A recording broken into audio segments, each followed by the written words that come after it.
Okay. So now let's really spend some time on this side, right? Evolution of product in our life. So obviously I've prepared the slides from my perspective. So saying our parents' generation, right? So how many of you guys know what is this? Okay. Do you guys figure out what is it? I'm sure some of you, right? So it's nothing but a radio, right? So I don't know how many of you guys still have it at home. I do have it at home, but unfortunately it doesn't work. It's just that connection I had with my grandfather, and I have kept it over there. So it's just more of nostalgic feeling that, okay, something related to my grandfather is something lying in my house, right? That's why we used it. I had it. Now, how many of you guys know this? If you guys are students right now, or you are young millennials, trust me, you will not really know what it is. But some of you guys who have of my age and maybe more than me have already used this. This is called a pager. You know how the pager used to work? I'll just give an example. So today, if I send a message to someone on the phone saying that, hey, let's meet at so-and-so time for a coffee. So during those times, that's when pager actually was introduced. How it works is I pick up a phone and I call up a number and I tell the message which I need to give it to that a friend of mine for a coffee, right? Saying that, hey, let's meet at 5 o'clock for so-and-so place for a coffee. So what the person do when I call up at the call center, they take my message and they push it to the person who's owning the pager. And when the person gets it, it beeps it, and it just comes as an SMS, right? So now what we see as an SMS, it's something used to happen through pager, right? Now, obviously, you guys all know it, what it is, desktop, it's lying there so many years, it's still there and it's really going on. And then obviously the laptop and your tablets and the smartphones, right? So our generation, like a lot of us would have used pager for sure. A lot of my friends have used it, and I never got a chance to use it, but a lot of my friends have used it. Of course, we all have used this extensively. I use still now for some time, right? And then obviously we all have laptops, and then we have your tablets and everything. And then in today's generation, what is happening is they are using only laptops, and they're using the tablets and the smartphones and smartwatches, right? So just give an example. This desktop over here, right? So I used to own a desktop, and 10-12 years ago, now my daughter is 11 years old. So 10-12 years ago, I used to use it, and then I realized saying that, okay, now I got a laptop, maybe I should keep the desktop so that my daughter, when she grows, she can able to use it. So I thought maybe this young generation might not use this ugly looking monitor, so I bought a flat screen from them. But then what happened? Do you think she even touched the flat screen? No, she never bothered to touch the flat screen. So what technically happened is I actually ended up selling my entire laptop.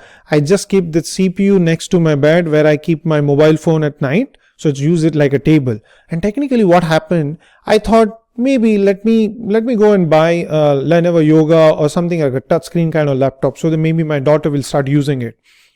Do you think she even bothered to touch that? Of course not. And they directly moved on to something called as tablets. So I really want you guys to pause here, spend some time on this slide and think what exactly you see from this slide. I really want you guys to start thinking from different perspective. Take a pause here and please list down all the pointers that comes to your mind when you see this slide, right? Some of you guys will think that the device is getting smaller, the communication is getting faster, it is easy accessible anytime, anywhere, very personalized device, which is your phone and your smartwatches and a lot of other things, right? But there is other thing which is very important, which I'm trying to tell in this slides. I'm not sure whether you guys figured it out or not, but let me tell you. What I'm trying to tell you is the product life cycle of each of this product is shrinking. For example, we all learn the product life cycle, right? The introduction, the growth, the maturity, and then decline, right?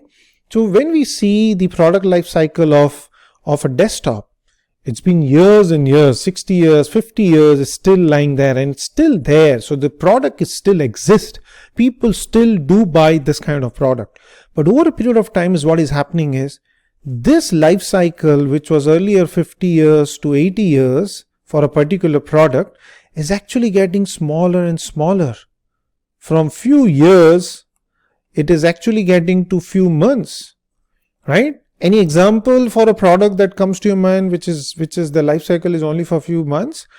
From my perspective, I would say Apple Watch, right? Because Apple Watch is launched and just in few months, nobody's really talking about it. So that's why what it's really critical is whether you are in a position in your company to think of launching something, you need to think from a perspective of the audience, right? A lot of time it happens that I love Surface Pro, I like Surface Pro a lot and I keep using it for all my session. Doesn't mean I want to invest in a company which makes Surface Pro, or maybe I want to start creating a Surface Pro. That's more from my perspective. So a lot of time we get into that myopic view. So whenever we are thinking, we have to see from an audience who's actually going to be the audience in the next 4, 5 years or 8 years, because those guys are really going to change the economy. So these guys are going to run the overall ecosystem, right? So whenever you're creating, don't let that your own view come into picture. Please understand this product life cycle, that it is really shrinking. So you have to think from that perspective. Make sense? Okay, so now I just got this slide online and it's really interesting, right? So platform products can spread fast and even huge impact. I know it's not a direct comparison, because to touch 50 million users, airline industry took 68 years, automobiles industry took 62 years, telephone industry took 50 years, electricity industry took 46 years, television took 22 years to touch 50 million, and whereas Facebook took 3 years, WeChat took 1 year, and look at this Pokémon. It just took 19 days to touch 50 million users. I know it's not a direct example to have aeroplane and this, but I'm just trying to understand and make you understand that how fast the number 50 million is such a small number now, right? Some YouTuber who comes up with a great video and in just days time, it touches 50 million views. So that's why the industry is moving so fast that 50 million is a very small number now, right? So now let's talk about evolution of digital media. This is very interesting. I really want to spend some time on this slide, and I want you guys to have a different perspective. And please again take a pause, write down the pointers. So then when we have a live session, it will be easy for you guys to, ask your questions and everything. So now let's understand. Obviously, FTP, TCP, and IP, Ethernet, ARPANET, World Wide Web, all those things are there. But I really want you guys to start thinking from a couple of companies. Obviously, Yahoo, Amazon, Google, Facebook. So do you guys know which is the company over here you see Google has actually bought? Take a pause and think. Which company over here Google has bought? Okay. My second question is, which company over here has Facebook bought? Okay. I'm sure some of you guys got the answer right. Let me just tell you. So, okay, Google bought YouTube in May 2006. Now just take a guess. How much money Google spent to bought YouTube in 2006? Write down in the piece of paper so that we can have the same kind of conversation, like as if you're having a live session, right? Take a guess. Take a couple of guess, okay? And then just put down in the piece of paper what's as per you is the kind of money Google has spent to buy YouTube in 2006. Let me tell you, they spent approximately $1.65 billion.